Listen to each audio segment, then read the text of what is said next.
नाम कुछ सामने आ रहे हैं, लेकिन उन नामों के हवाले से भी कहा जा रहा है कि बाकायदा नाम नहीं है। ये बाकायदा और बेकायदा नामों का जो सिलसिला चल रहा है, निगरान हुकूमत खुद से थोड़ा अब ये भी परेशानी चल रही है कि किसको आना है किसको नहीं आना, वक्त पर इलेक्शन होना है नहीं होना। ये इतनी गुमगू की सिचुएशन क्यों हो रही है? मतलब वक्त पड़ा है ना उनके पास, अभी तो तकरीबन एक हफ्ता या 10 दिन बाकी हैं और 10-12 दिनों के अंदर ये फैसला कर लेंगे। और वो हमारी जो मीडिया है, हम लोग जो हैं, हमारी बेताबी से फ़ायदा उठा रहे हैं और उसमें नए नए फिलर छोड़ रहे हैं। एक वज़ीर कहते हैं कि जनाब फलां शख्स होगा, और फिर एक और वज़ीर कहते हैं 2 दिन के बाद या 1.5 दिन के बाद कहते हैं नहीं वो नहीं होगा। फिर एक और के बारे में इस तरह से चीज़ें छोड़ी जाती हैं, चीज़ें छोड़ी जा रही हैं और फैसले जहाँ होने होंगे वहाँ फैसले हो जाएंगे। मेरा ख्याल है कि अभी तक तो इनके पास ख़ुद भी नहीं पता है। अगर इनसे वाकई पूछा जाए कि भाई कौन आप निगरान वज़ीर आज़म कौन होगा, तो मेरे ख्याल में जिनके हाथ में फैसला है उनको भी शायद पता नहीं होगा। तो उनको भी नाम आने हैं, जो नाम आए तो फिर वहाँ से वो तो कह रहे हैं हम अपने अपने नाम देंगे। 3 नाम जो हैं वो अपोजिशन भी, और राजा रियाज साहब अपोजिशन लीडर हैं, उनके नाम होंगे तो वो हो गए। एक तरफ राजा साहब के नाम होंगे, दूसरी तरफ अब पूरी हुकूमत की तमाम सियासी जमातों के नाम, तो उसके बाद ही फैसला होगा ना लगारी साहब। नाम तो मेरे ख्याल में एक जैसे ही होंगे या एक दूसरे के मशवरे से होंगे। राजा रियाज तो खैर ऑन द रिकॉर्ड हैं, वो खुद नहीं तो उनके लोग हैं कि जनाब वो तो नून लीग के टिकट पर इलेक्शन लड़ना चाहते हैं, और अगर नून लीग उनको टिकट नहीं देती है तो वो शायद पीपल्स पार्टी से के पास जाएँ अपने। नून लीग का तो कन्फर्म है, राना सनाउल्लाह साहब और उनका तो वैसे भी ताल्लुक बड़ा अच्छा है फैसलाबाद में, और राना अफजल साहब की डेथ के बाद उस हल्के में नून लीग के पास मजबूत कैंडिडेट उनके साहबजादे हैं, लेकिन उनको कहीं और एडजस्ट किया जा सकता है। तो राजा साहब के लिए मैदान मेरे ख्याल में उनके साहबजादे भी इस बात के हक में नहीं है कि उनको अपने वालिद के हल्के से एक तरफ कर दिया जाए। वो भी जाहिर है कि सूबाई असम्बली से बुलाया जा सकता है उनको।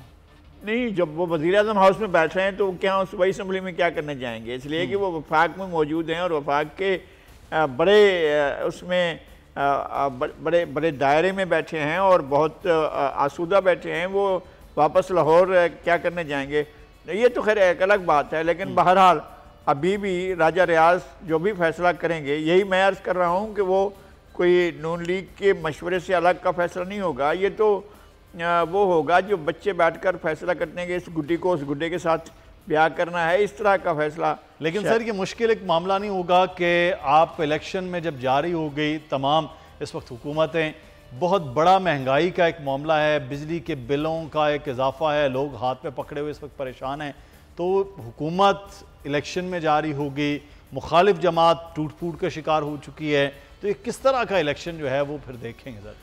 देखिए हम अपने मेरे ख्याल में हम हमेशा ये कहते रहे, माजी में बहुत मरतबा हमने कहा, और अफसोस है कि हर बार फिर दोबारा कहना पड़ता है कि हम तारीख़ के बदतरीन दौर से गुजर रहे हैं।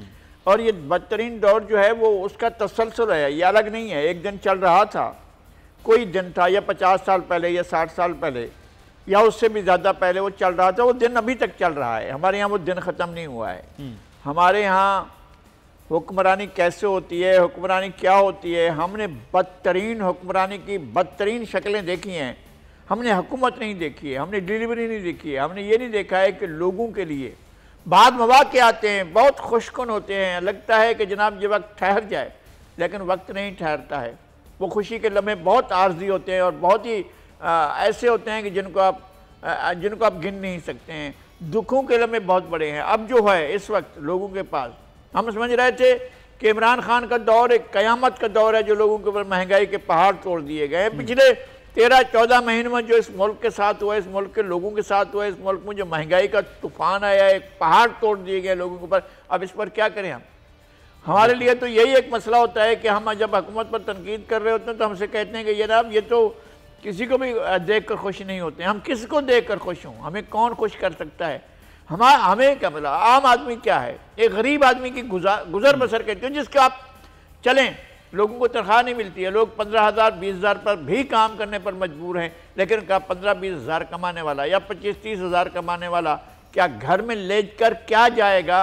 उसके बच्चे आटा कहाँ से लेंगे, चीनी कहाँ से लेंगे? उनके बच्चों की ग़िज़ा नहीं पूरी हो सकती, मकान का किराया नहीं हो सकता। आपके बिजली के बिल, कयामत है जनाब। आपके बिजली के बिल, आपके जो दीगर बिल हैं, यहाँ कराची में पानी नहीं आता मगर बिल आता है, यहाँ पर कराची में बिजली नहीं होती मगर बिल आता है, यहाँ पर जो है वो गैस नहीं आती मगर बिल आता है, यहाँ पर जो है चीज़ें नहीं मिलती मगर बिल आता है, बच्चों को नहीं पढ़ाते मगर फीस आती है, स्कूल की फीस भी आती है, हर चीज़ आती है। जो चीज़ नहीं दी जाती, जो सर्विसेज नहीं मिलती हैं, उनकी फीस ली जाती है लोगों को, और लोग भरने के लिए वो है लाचार हैं, लोगों के पास कोई चारा नहीं है। अगर आपको ये वीडियो पसंद आई है तो सब्सक्राइब कीजिए और बेल आइकॉन को प्रेस कीजिए। पाकिस्तान की आईटी इंडस्ट्री जो है वो पाकिस्तान की एक्सपोर्ट में एडिशनल इजाफा कर सकती है अगले 3 सालों के अंदर, क्योंकि आईटी और बाकी जो 3 सेक्टर्स हैं, उन 3 सेक्टरों में आईटी में फ़र्क है। वो ये है कि ये टर्म में आपको गेन दे सकती है जो पाकिस्तान की नीड है इस वक्त। आईटी को तो पहले भी, इससे पहले वाली हुकूमतें और इससे पहले भी लोग डिफाइन करते आए कि जी यार आईटी से बहुत चेंज आ जाएगा। क्या वो इम्पैक्ट हुआ आईटी इंडस्ट्री के ऊपर जो हम समझते थे और चाहते थे? पाकिस्तान की आईटी एक्सपोर्ट्स इतनी हो जाएंगी कि पाकिस्तान के सारे मसले मसाइल ख़त्म हो जाएंगे? वो तो नहीं हुआ। आपकी जो पॉलिसीज़ हैं वो कॉन्फ्लिक्ट हो रहा है। क्या हमने ऐसी पॉलिसीज़ रखी हुई है कि गूगल मजबूर हो यहाँ पे ऑफिस खोलने में? पॉलिसीज़ के तहत करना होगा। वो 2 से 3 महीने 4 महीने में खुद ब खुद ऑफिस स्टार्ट करेंगे। जो आपके मुल्क का आईटी का एंटरप्रेन्योर है, $100 मिलियन तो वो बाहरी अकाउंट रोक लेता है। आप उसको मोटिवेट करके उसको पर फोकस करें, उस पर इंसेंटिव करें, वो आपको 100 आएगा तो आपका 5 टाइम्स इंक्रीज हो जाएगी फौरन।